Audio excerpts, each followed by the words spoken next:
তো গাইস আজকে চতুর্থ দিন আর ঢালাই গাড়ি চলে এসেছে আর এই যে ঢালাইয়ের মেশিন টেশিন সব রাখা আছে।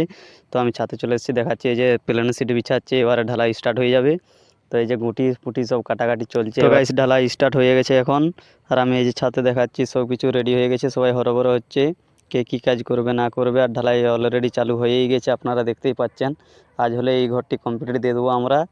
আর কিছু কাজ নেই, এবারে অন্য বাড়িতে যাব, অন্য বাড়ির কাজ করব, অন্য ছাদের কাজ করব।